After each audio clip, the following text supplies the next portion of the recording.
কোনোভাবেই থামছে না গাজায় ইসরায়েলি বর্বরতা। স্থানীয় সময় রোববার আল মোকারাকা এলাকায় বিমান হামলা চালায় ইসরায়েলি বাহিনী। নতুন হামলায় প্রাণ হারান কয়েকজন ফিলিস্তিনি। এছাড়া গাজার দক্ষিণাঞ্চলে খান ইউনুস সহ কয়েকটি এলাকায় গুলিবর্ষণ করা হয়।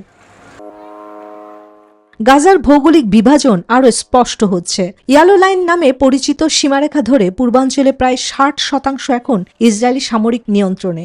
অন্যদিকে অধিকাংশ বাস্তুচ্যুত মানুষ আশ্রয় নিয়েছে পশ্চিমাঞ্চলের সংকুচিত এলাকায়। এই সীমা অতিক্রম করলেই গুলি করার অভিযোগও উঠছে। ওদের স্বপ্ন পূরণে পাশে থাকতে পেরে আমরা গর্বিত। এদিকে ত্রাণ প্রবেশে ইসরায়েলি অবরোধের কারণে খাদ্য ও ওষুধের সংকট তীব্র হয়েছে। আল জাজিরা তথ্য অনুযায়ী উপত্যকায় সাধারণ ওষুধও মিলছে না। ক্যান্সার ও ডায়াবেটিক আক্রান্ত রোগীরা পড়েছেন চরম চিকিৎসা সংকটে।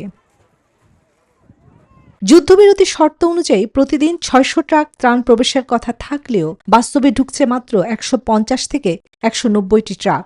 গাজার স্বাস্থ্য মন্ত্রণালয় বলছে যুদ্ধবিরতির সময়েও এখনও পর্যন্ত নিহত হয়েছেন অন্তত 800 ফিলিস্তিনি।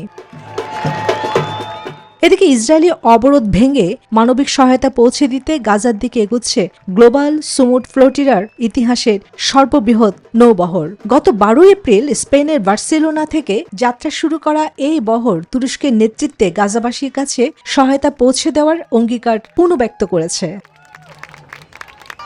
চন্দ্রানী চন্দ্রা, নিউজ 24।